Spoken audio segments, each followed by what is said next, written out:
Washington's in gridlock and everybody's excited. This is not a celebration just about a victory. This is a celebration about a beginning of real change in America. And as hard as you all have worked in the last 5 or 6 years to make sure this happened, as hard as you've worked, the work is just beginning. Because it is much easier for somebody to come to Washington and be changed than it is to come and change Washington. And we are going to change Washington. We set out to do that, and we are going to continue to change Washington. We need your help. Barack Obama's health plan, frankly, is the best health care plan I've seen. Not because it's perfect or it all fits together very nicely or academically, because it can pass, and because individual Americans will make their own choice about what kind of a health care system they want as they sign up. The health insurance industry right now, as we speak, is making sure that they do everything they can to kill the option of a public entity in healthcare, and you have to stop them from doing it. You can't put it all on Barack Obama. We have to support this healthcare plan and make sure that we stop the insurance companies from screwing up Barack Obama's healthcare plan. You're going to have a big fight over the public entity. And if the public entity isn't in the healthcare plan, all we've got is a little insurance reform, not real change. And we came for real change in America. We need real education reform in America. You don't fix schools by sending broken children from broken families to broken schools. If you want real education reform, you've got to do what Geoffrey Canada is doing in the Harlem Children's Zone and start out by working with families when women become pregnant. And then from 0 to 3, working hard to make sure those kids arrive at school ready to learn. You can't put it on the school system.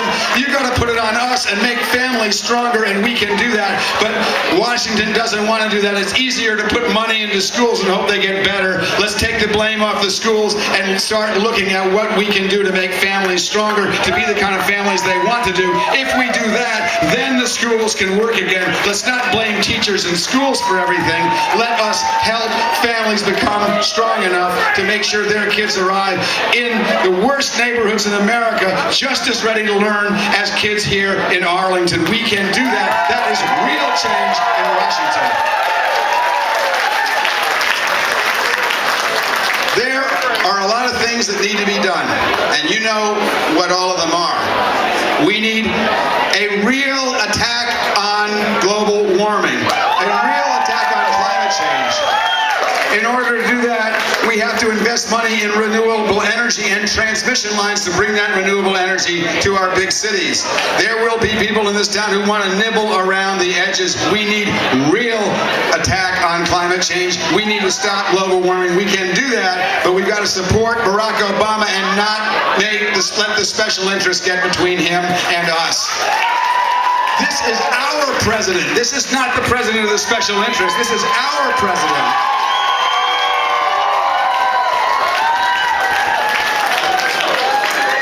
Now, we could go on like this for some time. We're not going to do it. But I do want to say a couple of things. Tomorrow, every election is always the most important election in your lifetime, right? For most of you in this room, this is the most important election in your lifetime. And I'll tell you why. First of all, on the night of November 4th in Grant Park, when I saw Barack Obama come out with Michelle and Malia and Sasha, I realized that in one night the people of America had undone 8 years of damage that George Bush inflicted on us by showing the rest of the world that we were the America that they thought we were, that we stood for idealism, that we really could change, and that we were willing to do what no other country was to do, which is to elect an African American as President of the United States of America. That we did that in this country. That is incredibly important because it means so much to our country, but there is something that is more important. What is more important is that Barack Obama is the first president of a new generation of Americans. Just as John F. Kennedy brought my generation into politics, Barack Obama has brought your generation into politics. This is the beginning. This is the beginning of your generation putting their hands on the levers of power in America. For the first time in my lifetime, more people voted who were under 35 than voted who were over 65. This really is your time. This is your time. Now, there are a lot of people here who may have heard this, because I've said this before, I'm going to say it again. What do you think this is, church? This is true. My generation changed a lot of things. And your generation is different. They want to change a lot of things. We got 1 million people in the mall. You got 1 million emails and shut down Congress's email system for 3 days. So there's a lot of differences here.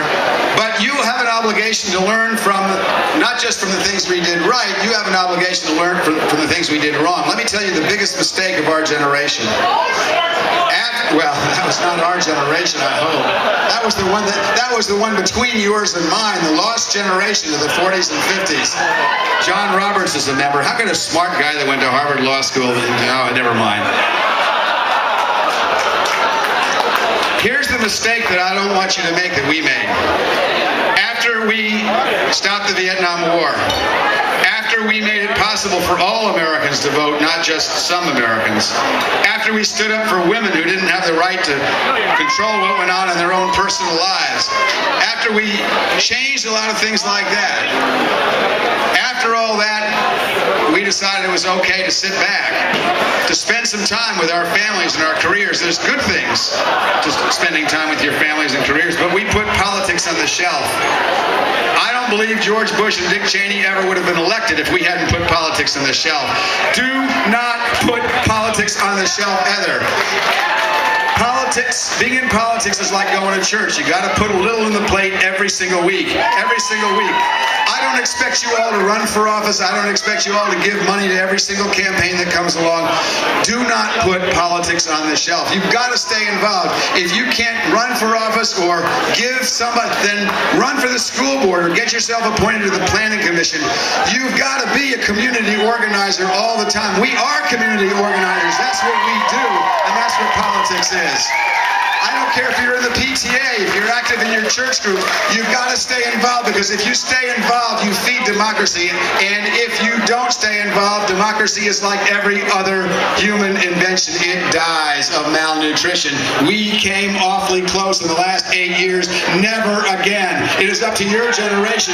Never again will we go through what we went through. We need you to do it. I can't do it. Barack Obama can't do it. Joe Biden can do it. Only you, the people, the ordinary people of the United States of America, particularly the netroots who knows how to get in touch with the ordinary people of the United States of America, only you can do that. So this is the beginning. This is a great beginning. This is a weekend of celebration. It is a weekend of great triumph, and extraordinary milestones being reached tomorrow for a generation, for a whole group of Americans who have been excluded for 400 years, for a whole new generation that's stepping into my shoes and all of our shoes our age. We're awfully proud of you. We're proud of what you have done, and make no mistake, you have done this. The first multicultural generation in the history of the United States of America. You have done this. Celebrate tonight, but work tomorrow and for the next 8 years so Barack Obama and we together really can change America. Thank you very much.